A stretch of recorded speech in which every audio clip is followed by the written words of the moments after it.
Lula diz ter aconselhado Moraes a não jogar biografia fora e a se declarar impedido de votar sobre Master. O presidente afirma que, caso prejudique a imagem da corte, será usado por extrema-direita na eleição. E aí fala do escritório que recebeu 80 milhões de reais em 2 anos. O escritório da esposa do Moraes, Viviane Barci. Vamos ver detalhes dessa matéria para ver as aspas do Lula numa entrevista a um portal amigo. Aspas. O companheiro Alexandre de Moraes sabe que prejudica a imagem. Você pode ter uma coisa que é legal, mas nas circunstâncias que acontecem, o povo trata como uma coisa imoral. E num ano político em que as pessoas vão dar muito destaque para isso. Fecho aspas. Repare que o Lula já alivia o Moraes na esfera da legalidade. Você pode ter uma coisa que é legal, mas, enfim, gera desgaste e tal.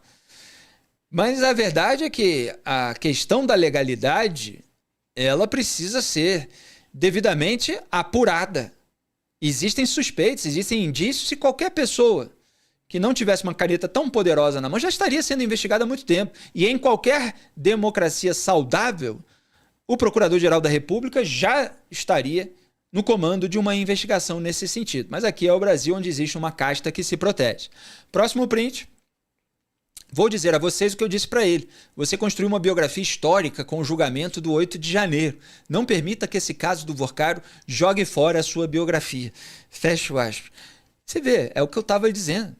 O Lula é o líder de um segmento político e populacional que, em razão do que o Moraes fez contra o campo político adversário, tem ele em alta conta, independentemente da maneira como ele fez.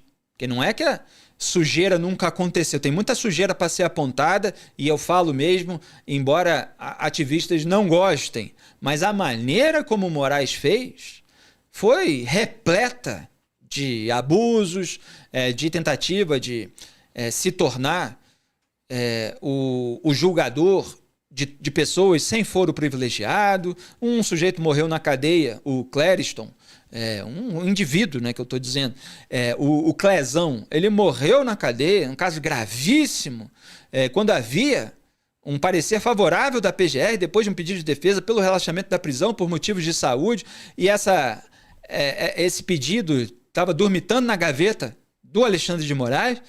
Enfim, uma série de abusos, fora censuras, etc. Mas não, para o Lula o que vale é que combateu o outro lado, portanto estava do lado dele. Mas não vai manchar a sua biografia. A biografia já está manchada há muito tempo, do ponto de vista moral, histórico, do ponto de vista do respeito à jurisprudência, do respeito à legislação, à Constituição, ao sistema acusatório, já está manchada há muito tempo. E as novas informações, elas não são algo que ainda está em tempo de você se salvar. Não, elas já mancham de vez. A única questão que falta é a responsabilização na esfera penal. No resto, a mancha está posta. Mas o Lula é todo aquele sabão de aliados. É o aliado que está junto, que ajudou a alimentar, mas que não quer ter. Esse que é o ponto. Lula, está preocupado com ele próprio. Ele não quer ter o desgaste eleitoral por ficar junto com Alexandre de Moraes, por ser um aliado. Ele não quer ser visto pela população, e mesmo na base dele existe desgaste do Moraes, como alguém que está junto. Então ele está posando de ombudsman, de olha, eu recomendo que o ministro faça isso e tal, como se ele não tivesse absolutamente nada a ver. Próximo. Aspas, a sua mulher está advogando? Diga textualmente que sua mulher está advogando. Eu só prometo que aqui na Suprema Corte ficarei impedido de votar. Qualquer coisa, alguma coisa que passe para a sociedade, uma firmeza que ele tem. Fecho aspas. Fecho aspas aí para o Lula. O presidente disse já ter conversado com os ministros acerca do tema e disse ser necessário dar uma explicação convincente à sociedade. Abro aspas. Essas coisas a gente não joga no tapete achando que o povo vai esquecer. Fecho É engraçado ver o Lula falando isso, né? Depois de jogar a sujeira do mensalão para baixo do tapete, a do petrolão para baixo do tapete, do financiamento de ditaduras por meio do BNDES para baixo do tapete, do financiamento das empreiteiras, no esquema de campeões nacionais, etc., para baixo do tapete. O Lula sempre fez isso, agora ele não quer que o Moraes faça. É muita cara de pau. E quando ele fala de explicação convincente, já entendemos todos que não há explicação convincente. Uma investigação avança justamente quando não há explicação convincente. Quando a explicação é convincente, as questões são neutralizadas na raiz. Ó, tá tudo explicado aqui, realmente não tem motivo. Pronto, acabou. Mas não. Ninguém está satisfeito com as explicações porque não há. Porque nada disso deveria ter sido feito em primeiro lugar. Então, o Lula falou aí, inclusive, de se declarar impedido de votar. Como se o problema fosse só esse. Uma questão de conflito de interesse, declara impedido, pronto, acabou.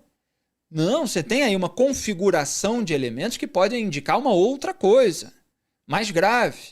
Ainda assim, em relação a esse ponto, claro que ele tem de ser impedido, se ele não for por conta própria, tem de ser por alguma outra autoridade, de julgar o caso Master. Não devia nem ter julgado prorrogação de CPMI do INSS que tinha atingido, e tinha chegado ao escândalo Master no qual ele foi atingido. O Benedito Gonçalves, do STJ, já se declarou impedido de participar em qualquer processo do Banco Master porque estava na degustação com o whisky Macallan, lá em Londres, na qual estava também o Alexandre de Moraes e que foi patrocinada pelo Master. E o Moraes está manobrando, rebatendo, fazendo essas notinhas ensaboadas e obscuras e vagas para tentar manter a possibilidade de se blindar com a própria caneta, como o Toffoli fez no caso da delação do Sérgio Cabral, que você vota para anular a delação que o cita. Mais do que isso, né? Moraes está tentando restringir a delação premiada. Próximo. Lula disse ainda acreditar que a oposição usará o tema durante a campanha e, aspas, todo mundo tem que ter clareza que a extrema-direita vai utilizar o caso do Banco Master em envolvimento com a Suprema Corte na campanha e vão fazer pedindo voto. Quem quiser caçar a Suprema Corte, vote em tal deputado e senador, vai ser assim a campanha. Isso já está dito, explicitado. Fecha aspas. Bom, fora esse conceito, que eu tenho uma série de contestações de extrema-direita, mas que é a maneira que ele busca manchar o campo adversário, está posto que isso vai ser usado por alguns políticos, né? Flávio Bolsonaro está aí tentando sabotar todas as investigações, não assinou o pedido de prorrogação da CPI do crime organizado, não participa da pressão. Ele é um aliado histórico aí do Dias Toffoli, que o blindou em 2019, tudo que você já tem visto em programas anteriores. Mesmo assim, tem gente da oposição ao governo que vai falar. O Partido Novo já deixou como obrigatório essa pauta para os seus candidatos na eleição de 2026. Então o Lula sabe que isso está acontecendo e está tentando se descolar do Moraes para não ter um desgaste. Próximo. Na sequência, Lula disse ser necessário estabelecer novos critérios para determinar ministro do STF e questionou o tempo de mandato dos membros da corte. Repare que o Lula só questiona essas coisas porque está em campanha, porque os ministros estão desgastados e porque ele está correndo o risco de perder pontos e, portanto, de perder a reeleição. Aí ele vem com essas propostas. Ano eleitoral é ano em que o pessoal começa a falar um monte de coisa que não queria nem saber nos anos anteriores. Tipo o Flávio Bolsonaro defendendo as mulheres. Ano eleitoral, né? Precisa reduzir o desgaste com esse eleitorado. O que eu faço? Eu voto a favor lá da lei sobre misoginia que equipara o crime de racismo, independentemente da elasticidade do texto, etc. Do outro lado, o que eu preciso fazer? Eu preciso mostrar que eu tenho críticas a ministros do STF, porque estava muito ligado aí. Então, critico. É isso que é ano eleitoral. Mas o jornalismo precisa mostrar o que eles fazem habitualmente e o que eles estão fazendo por oportunismo. Aspas para o Lula. Quando alguém vai para a Suprema Corte, ele tem que ter um compromisso quase que religioso. Ele não está lá para tentar cuidar da nossa Constituição e democracia. Fecha o Lula exaltou tanto o Moraes aí pela defesa da suposta democracia, que eu nunca disse que eles estavam defendendo democracia, está defendendo uma outra coisa, um outro tipo de regime. Esse aí, em que os escritórios faturam, etc. E o Lula dizer de compromisso quase que religioso no cargo, tá aí o Lulinha nessas atividades de lobby, sempre. O caso do triplex, o caso do sítio de Atibaia, imóveis reformados por empreiteiras que tinham contrato público com o governo em primeiro lugar. Além disso, estavam envolvidas em escândalos de corrupção ao longo do seu governo. E ele está passando lição de moral, quer dizer, é tudo errado, é tudo oportunista, é tudo muito hipócrita. Tem mais, produção? Agora, uma outra manchete da Folha sobre a mesma entrevista, mas chamando atenção para um ponto específico. Lula faz cobrança pública a integrantes do STF e diz que ministro não pode querer ser milionário. Vamos botar já os próximos prints rapidinho, só para ver as aspas dele. Quando se vai para a Suprema Corte, tem que fazer um compromisso quase religioso. Ele não está lá para ganhar dinheiro. Se o cara quer ficar milionário, não pode ser ministro do Supremo. E mais à frente, se tem algum membro da Suprema Corte que cometeu um desvio, esse cidadão que paga o preço do desvio. Mas a Suprema Corte não pode pagar o preço. Fecho aspas. Olha, o Moraes deve estar bem chateado com o Lula, hein? Das últimas vezes que o Lula falou publicamente sobre o escândalo Master, já houve ali uma manifestação de que o Lula estava sendo ingrato, porque existe uma expectativa de compadrio de lado a lado na República do Escambo. E o Lula está pensando no dele, que é a disputa eleitoral. De fato, ministro do STF não tem nada que ser milionário, não tem nada que buscar o chamariz do cargo para que a sua família consiga contratos. E é evidente que empresários estão contratando familiares de magistrados na expectativa de que isso exerça uma influência favorável em processo de interesse nos respectivos tribunais. Ninguém precisa ter mais de 2 neurônios para entender isso. É muita sonsice você fingir que isso não está acontecendo ou que isso é um efeito colateral, isso aí é legal, isso aí faz parte do jogo, etc. Como se o sujeito até tivesse aceitado o cargo de ministro porque sabia que poderia fazer isso. Não dá. A República demanda um certo zelo pela impessoalidade, pela transparência, e são esses comedimentos, essas contenções que geram credibilidade das instituições. Senão fica tudo avacalhado e a sociedade não acredita em mais nada. E aí você tem outros perigos que podem surgir em decorrência dessa descrença geral.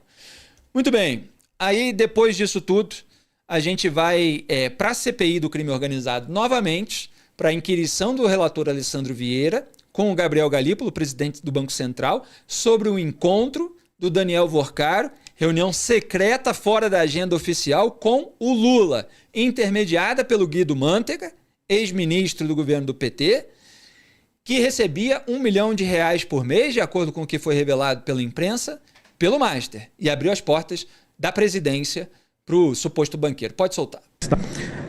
O senhor, em 4 de dezembro, é convocado para uma reunião no Palácio do Planalto, para tratar sobre o Banco Master com a presença do senhor Daniel Vorcaro. O senhor pode descrever essa reunião? Posso. Eu recebi uma ligação do chefe de gabinete da presidência, que pediu para que eu comparecesse à reunião. Quando eu chego na reunião, o tema seguia uma narrativa que estava bastante disseminada e acho que foi até predominante durante boa parte de 2025. Os acionistas do Master relatavam sempre uma história de que eles estavam sendo perseguidos pelo mercado financeiro e que a dificuldade deles conseguirem fazer captação era justamente essa persecução que existiria do mercado financeiro em função da concorrência que eles estariam gerando com o mercado, algo que não era muito aderente dado o próprio tamanho do banco. O banco não era um banco que tenha tamanho para isso. E aí, naquele momento, para mim foi muito análogo a algo que acontece muitas vezes de maneira até dentro do Banco Central. É comum quando tem um processo dentro de uma diretoria que alguém que é parte do processo procure a presidência para falar: olha, eu estou com esse processo e queria dar uma explicação. Ato contínuo, o que eu faço? Eu chamo o diretor da área, que é o responsável, e diz: olha, quem cuida disso é esse diretor, esse é o responsável. Foi exatamente a resposta que o presidente Lula deu ao momento. Assim, olha, o Galípolo vai assumir daqui um mês o Banco Central, esse é um tema que não cabe à presidência da República, cabe ao Banco Central, e lá dentro do Banco Central eu tenho certeza que você vai ser tratado da maneira técnica e a análise vai ser técnica. Quem estava presente nessa reunião? Estava presente, deixa eu ver se eu lembro todo mundo aqui. O próprio Daniel Vorcaro, Augusto Lima, estava presente o chefe de gabinete, o ex-ministro Guido Mantega, o ministro Rui. Será que eu estou esquecendo alguém aqui? Eu acho que era isso. O ministro Haddad estava presente? O ministro Haddad não estava presente. Posso estar esquecendo alguém, tá? O ministro Alexandre Silveira estava presente? Estava presente o ministro Alexandre Silveira. Ótimo, bem lembrado. Esses interlocutores se manifestaram em que sentido? Nada. Na verdade, quando eu cheguei, a reunião já estava nessa coisa de... Quem falou mais foi propriamente o Daniel Vorcaro, e o Daniel Vorcaro falou muito nessa linha de contar o que estava acontecendo, dizer que o sistema financeiro é muito concentrado e que ele tinha métodos inovadores, que geravam mais concorrência e que ele estava incomodando com a concorrência. Foi isso basicamente o que aconteceu. E de lá o senhor não recebeu nenhum tipo de orientação com relação à conduta a ser adotada? Recebi. Sempre assim, olha, seja técnico, o mais técnico, se você tem toda a autonomia nesse processo, para você perseguir, seja quem for, investigar, seja quem for. Mas também não faça nenhum tipo de pirotecnia. A orientação sempre foi essa. Não proteja ninguém, não persiga ninguém. Faça o trabalho técnico, você tem toda a autonomia, não importa quem seja, doa quem doer, vá até o final desse processo. Essa sempre foi a orientação e jamais me foi perguntado sobre nenhum outro tipo de representante, quem estava no meio, quem não está no meio. Sempre gozei de toda a autonomia para poder fazer meu trabalho. Após essa reunião, o senhor teve novas reuniões no Palácio para tratar desse mesmo tema, Banco Master? Não, nunca tive. Se tudo foi lindo e maravilhoso assim, quer dizer, se levou lá o suposto banqueiro Daniel Alvorcar, o presidente disse, não, olha, aqui o responsável é o presidente do Banco Central, Gabriel Galípolo, vai tratar de tudo tecnicamente. Por que a reunião foi secreta? Por que ela só foi revelada em razão das descobertas da imprensa apurando? Por que não estava registrado na agenda oficial do presidente da República? Porque algo havia a se esconder. E o Gabriel Galípolo dá aí essas respostas, acredite quem quiser, né? Ele é um indicado do Lula, a presidente do Banco Central está dizendo que o Lula só disse para ser investigado tecnicamente. Eu até não descarto a possibilidade que o Lula tenha dito essas coisas, porque o Lula não se expõe numa conversa com muita gente, numa reunião, etc.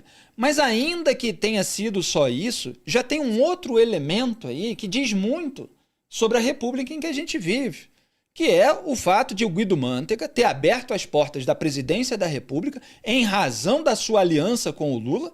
Lembrando que Guido Mantega ficou quietinho na época da Lava Jato e o Lula queria empregá-lo de todas as maneiras possíveis, né? Queria colocá-lo como presidente da Vale, queria que ele recebesse uma fortuna, depois arranjou outra boquinha, etc. É muito grato ao Guido Mantega. O Guido Mantega estava recebendo R$1 milhão por mês e falou ali, né, com o Lula, com o chefe de gabinete, com quem quer que seja, tô querendo levar aí um empresário para ter uma reunião. Ah, claro, Mantega, você é bem-vindo, né? Tô fazendo aqui a interpretação, claro. E levou lá. O Guido Mantega faturou uma fortuna num contrato que aparentemente incluía um serviço de lobby. Quer dizer, qual é o interesse do Alvorcar em contratar uma figura como o Guido Mantega que ajudou a gerar uma das maiores crises econômicas da história do país, se não abrir as portas do palácio? Então você tem um faturamento em razão de compadrio. Já é um elemento muito grave, fora o segredo da reunião. E como é ensaboado o Galípolo, hein? Olha, eu sabia que eu estava esquecendo algum elemento sobre o depoimento do Gabriel Galípolo. Ele chegou atrasado na reunião. É curioso, né? O Galípolo, ele falou ali que não, quando eu cheguei já... Bom, então alguma coisa foi conversada antes da presença do presidente do Banco Central. E foi conversada pelo Daniel Alvorcar com os agentes políticos. Galípolo seria um nome mais técnico e tal, só entrou depois. Esse elemento é bastante curioso, joga mais suspeitas ainda sobre aquela reunião. O vídeo que você acabou de assistir é um corte do programa Análise dos Fatos, transmitido ao vivo às segundas e sextas às 12 horas e terças, quartas e quintas às 18. As íntegras ficam disponíveis na aba Ao Vivo do meu canal de YouTube e os cortes na aba Vídeos. Curta, compartilhe e seja membro do canal para ajudar a manter esse programa no ar. Obrigado.